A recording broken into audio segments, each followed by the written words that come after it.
Hello friends, next lecture number 3। Okay, lecture start करने से पहले मैं आप लोगों से एक रिक्वेस्ट करता हूँ। अगर आपकी कोई भी प्रॉब्लम है किसी भी लेवल की, नेट लेवल की हो, गेट लेवल की हो, जैम लेवल की हो, आईएएस पीसीएस लेवल की, जो टॉपिक चल रहा है यानी न्यूमेरिकल एनालिसिस की, किसी भी लेवल की अगर आपकी कोई प्रॉब्लम है बेटा, तो जिस वक्त ये टॉपिक कंप्लीट होगा उस वक्त आप अपनी अपनी प्रॉब्लम मेरे को कमेंट बॉक्स में डाल देना। ओके, ताकि मैं आपकी हर एक प्रॉब्लम का सॉल्यूशन भेज सकूं, उसके ऊपर वीडियो बना सकूं। ओके, तो स्टार्ट करते हैं। आज हम लोग जो डिस्कस करने जा रहे हैं, some properties of forward del. Okay, property number 1, अगर मान लिया if C is any constant then forward del of C is equal to 0। अर्थात जिस तरह से आप डिफरेंशिएशन को बोलते थे कि सर किसी भी कांस्टेंट क्वांटिटी का डिफरेंशिएशन आप एक्स के रिस्पेक्ट में करो या वाई के रिस्पेक्ट में करो, वो जो ज़ीरो होता था, ठीक इसी तरीके से किसी भी कांस्टेंट का जो फॉरवर्ड डेल होता है वो ज़ीरो होता है। देखना कैसे, समझाने की कोशिश करूँगा। मेरे पास है, मेरे को निकालना है del of c. Del of c के अंदर ये जो होता है, ये फंक्शन लिखा हुआ होता है, f of x is equal to कितना है, सी है ना। ओके, मेरे पास है f of x is equal to कितना है बेटा, सी। और अगर मैं f of x plus h की बात करता हूँ, ध्यान से सुनना, यहाँ जब x है तो यहाँ c है, तो जाहिर सी बात है जब यहाँ x प्लस एच होगा, भाई इधर तो x है ही नहीं, ये भी तो c ही होगा। क्लियर, आगे देखता हूँ। मेरे पास डेल एफ एक्स का फार्मूला होता है f of x plus h minus f of x. ये फार्मूला कहाँ से है, कैसे है, आप मेरे लास्ट लेक्चर में जाना, मैंने पूरे डिटेल में आपको बता रखा है। ओके, मैं यहाँ भी कह रहा हूँ कि f of x is equal to मेरे को दे रखा है, ये मेरे को गिवन है, f of x is equal to c दिया हुआ है। F of x plus h यानी एक्स की जगह एक्स प्लस एच रिप्लेस किया, f of x plus h is equal to मेरा हुआ सी। मेरे को निकालना है del of c. Del of c मतलब डेल ऑफ सी का मतलब है बराबर डेल ऑफ एफ एक्स, क्योंकि एफ एक्स की वैल्यू सी दे रखी है। डेल ऑफ एफ एक्स का फार्मूला होता है f of x plus h minus f of x. F of x plus h की वैल्यू डाली सी, एफ ऑफ एक्स की वैल्यू डाली सी, सी माइनस के सी इज इक्वल टू 0। ये हुआ डेल ऑफ एफ एक्स, इधर से बना डेल ऑफ सी। ओके, मेरे ख्याल से आपको कोई डाउट नहीं होना चाहिए। चलते हैं नेक्स्ट क्वेश्चन की तरफ। अगले वाला क्वेश्चन ये है बेटा कि आपको प्रूफ करना है del of f x plus minus g x, यानी अगर दो फंक्शंस के बीच में प्लस का निशान लगा हुआ है या फिर माइनस का निशान लगा हुआ है, ये बराबर होता है del of f x plus minus del of g x. इस लाइन का मतलब ये निकलता है कि अगर मान लिया आपके पास del of f x plus k g x है, तो ये लाइन जो पढ़ी जाएगी वो ये होगी del of f x plus del of g x. यानी अगर ऊपर प्लस है तो यहाँ भी ऊपर प्लस होगा, और अगर यहाँ माइनस है तो माइनस होगा, यानी प्लस वाले के साथ टोटली प्लस है और माइनस वाले के साथ टोटली माइनस। ओके, चलते हैं कंसेप्ट की तरफ। भाई मेरे को निकालना है, मैं पॉजिटिव केस लेकर के चल रहा हूँ, del of f x plus del of g x. ध्यान से देखना बेटा, भाई मैंने इसको क्या किया, ये भी मेथड है, मैं दूसरे तरीके से इसको हल करने की कोशिश करूँगा, समझने की कोशिश करना। मैंने इसके ऊपर डेफिनेशन अप्लाई की। मेरे पास डेल ऑफ एफ एक्स की जो डेफिनेशन होती है बेटा, वो होती है f of x plus k h minus f of x. इस चीज़ को समझने की कोशिश करना, एक्चुअल में होता क्या है। डेल ऑफ एफ एक्स का मतलब ये निकलता है कि सर ये जो एक्स है ना, इसके साथ आपको एच जोड़ना है फंक्शन में और उसी को घटा लेना है। क्लियर, यहाँ आपके पास पूरे का पूरा जो फंक्शन है ना बेटा, इस चीज़ को ध्यान से देखना, ये पूरे का पूरा और डेल के साथ पूरे का पूरा अगला स्टेप फंक्शन होता है। यहाँ मैं कैपिटल मान रहा हूँ, यहाँ जो मेरा फंक्शन है ना एफ ऑफ एक्स है मेरे पास F x plus k g x. समझने की कोशिश करो आप। अब इस सारे को मैंने F x plus k g x मान लिया। अगर ये मैं सपोज कर लूँ कि अगर मैं ये मान लिया मैंने, तो मेरे पास यहाँ से बन जाएगा बेटा del of capital F x. और अगर इसके ऊपर डेफिनेशन अप्लाई करता हूँ तो ये बनता है डेल ऑफ एफ ऑफ कितना बनेगा, x plus k h minus f of x. Clear है ना। अब समझो आप, भाई अब मेरे को ये वाली वैल्यू चाहिए और ये वाली वैल्यू चाहिए, सॉरी ये मैंने गलत कर दिया। Del of capital F x is equal to f of x plus h minus f of x. चूँकि ध्यान से सुनना, मेरे पास एफ ऑफ एक्स की जो वैल्यू है वो कितनी है बेटा, मैंने मान रखी है f x plus k g x है। ओके, जब मैं एक्स प्लस एच की बात करूँगा, F of x plus h की बात करूँगा, सर आपने इसकी जगह एक्स प्लस एच रिप्लेस किया तो यहाँ भी वही करो ना आप। मैंने वही किया बेटा, एफ ऑफ ये एक्स प्लस के एच हुआ प्लस जी ऑफ ये एक्स प्लस के एच हुआ। ओके, और माइनस एफ ऑफ एक्स आपको पता ही है ये है, देखना आप समझने की कोशिश करना इस कंसेप्ट से। तो भाई जाहिर सी बात है मैंने वही किया, इसकी del of f x plus g x की वैल्यू डाली मैंने, इस सारे को एफ एक्स मान लिया।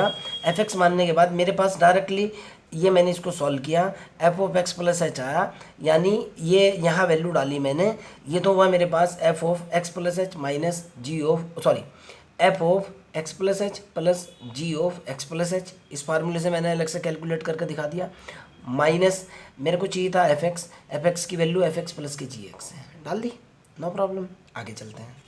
तो भाई मैंने इसको और इसको एक साथ लिखा, प्लस के साथ इसको और इसको एक साथ लिखा, ये इतना फार्मूला क्या बना मेरे पास, डेल ऑफ एफ एक्स होता है ना, पता है आपको, और इतना फार्मूला मेरे पास क्या हुआ, del of g x. Okay, similarly del of f x minus k g x, ये आपका होमवर्क है, आप इसको करना, डाउट होगा कल मेरे से पूछना। ओके, कमेंट बॉक्स में क्वेश्चन डाल देना, कोई दिक्कत वाली बात नहीं है। आगे की तरफ चलते हैं। अगली प्रॉपर्टी है कि अगर C if any constant then आपको प्रूफ करना है del of C f x बराबर C into del of f x. मतलब राइटर ये कहने की कोशिश कर रहा है बेटा, बहुत आपने इससे पहले न्यूमेरिकल एनालिसिस को नहीं पढ़ा है इसलिए आपको इतना नॉलेज नहीं होगा, आपको पता नहीं होगा। जैसे आप डिफरेंशिएशन के अंदर suppose that d y by d x करते हो और मैं कह रहा हूँ कि 2x² करना है। ओके, जैसे डिफरेंशिएशन के अंदर कांस्टेंट को बाहर लिया जाता है, आप कहते हो कि sir 2 into d over d x x², और फिर यहाँ से आप इसको डिफरेंशिएट करते हो 2 इंटू ये निकलता है 2x। ऐसे ही फॉरवर्ड डायल हो या बैकवर्ड डायल हो या सेंट्रल डायल हो या मिड डायल हो, ये बहुत तरह के डायल होते हैं, मैं आपको डिटेल में बताने वाला हूँ। इसके साथ अगर कोई कांस्टेंट आता है तो हमेशा बाहर निकलता है। अब सवाल यहाँ ये भी पैदा होता है, सर ये बाहर क्यों निकलता है। This is known as linearity property of differentiation. अगर आप रेखीय डिफरेंशिएशन के रेखीय गुणधर्म पढ़ोगे वहाँ इस चीज़ का प्रूफ है। ओके, सिंपल से कंसेप्ट से बता रहा हूँ। अब मैं उसकी तरफ जाना नहीं चाहता यार, पता तो मेरे को सारा है, लेकिन जब न्यूमेरिकल एनालिसिस पढ़ रहे हैं तो न्यूमेरिकल की बात करें ना। देखो बेटा, ये मेरे को प्रूफ करना है। मेरे पास डेल एफ एक्स का फार्मूला कितना होता है, f x plus k h minus f of f x. Clear है ना, this is the fundamental formula, alternate definition of the forward del. मेरे को निकालना है del of c f x. ध्यान से सुनना, ये मेरा फंक्शन है जिसके ऊपर मैं डेल ऑपरेट करूँगा, देखना बेटा कैसे, दिस इज वेरी इंपॉर्टेंट। मेरे को निकालना है del of c f x, यानी मेरा फंक्शन जो है ना वो ये है, ये मेरा एफ ऑफ एक्स है। यानी मेरे को जो निकालना है, मैंने मान लिया थोड़ी देर के लिए, मैंने माना कि सी एफ एक्स बराबर कैपिटल एफ एक्स है, आपको समझाने के लिए बता रहा हूँ। ओके, तो यहाँ मेरे पास हुआ del of capital F x. आपको पता है del of capital F x की डेफिनेशन होती है f of x plus k h minus f of x. Clear है ना, नो प्रॉब्लम। अब देखो आप समझने की कोशिश करना, सी एफ एक्स की वैल्यू कितनी है बेटा, सी एफ एक्स की वैल्यू तो ये है। अगर मैं x की जगह x प्लस एच रिप्लेस करता हूँ तो यहाँ हो जाएगा F of x plus k H होगा। इधर जब मैं इधर रिप्लेस कर रहा हूँ तो इधर भी रिप्लेस होगा, सी small f x plus k H होगा, नो प्रॉब्लम। और मैंने जैसे इसके अंदर वैल्यू डाली, ये मेरे पास निकला del capital F x is equal to f x plus h की वैल्यू कितनी हुई, c small f x plus k h minus f of x को कितना मान रखा है, सी एफ ऑफ एक्स। दोनों में से सी कॉमन ले लिया मैंने, कितना बचा मेरे पास, f of x plus k h minus के एफ ऑफ एक्स बच गया।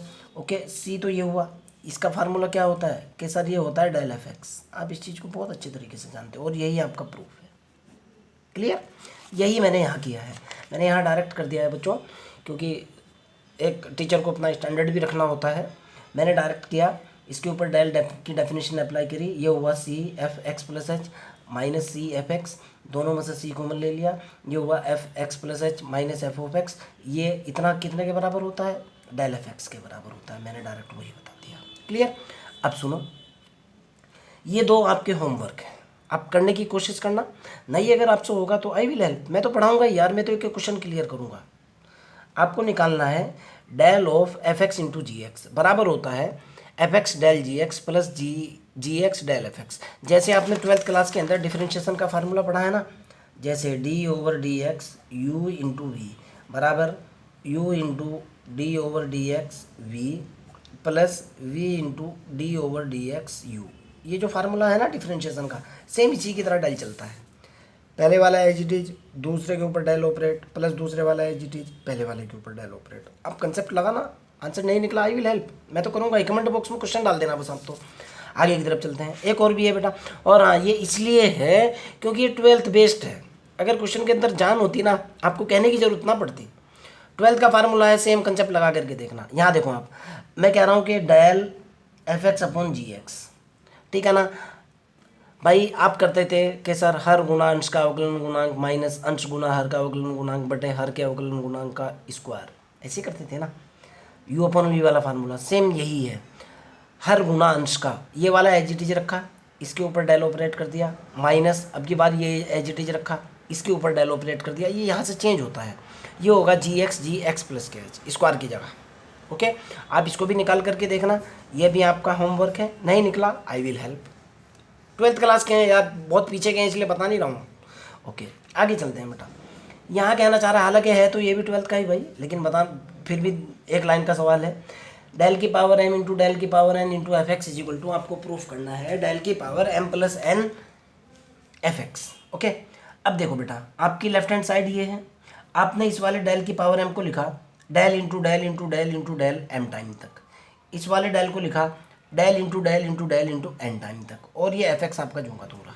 आपको पता है बेटा ये भी डेल है, ये भी डेल है। जब आप इसकी गुणा करोगे ये कितने टाइम हो जाएगा, आपको पता है सेम बेस के ऊपर पावर हमेशा ऐड होती है। अगर इंडेक्स नंबर अगर बेस सेम होता है तो इंडेक्स नंबर हमेशा ऐड होता है। जैसे 2 की पावर x गुणा 2 की पावर y बराबर होता है 2 की पावर x प्लस के y। आप इस चीज़ को जानते हो, यहाँ बेस सेम और यहाँ बेस सेम, इसका मतलब निकलता है डेल गुना डेल m प्लस के n टाइम तक, यानी m प्लस n टाइम तक इसका मल्टीप्लाई हो रहा है, अर्थात डेल की power m plus n into f x. Okay, आपका डाउट हो, आपकी प्रॉब्लम हो, you can directly ask me. Okay, चलते हैं नेक्स्ट लेक्चर की तरफ। इस लेक्चर के अंदर इतना ही।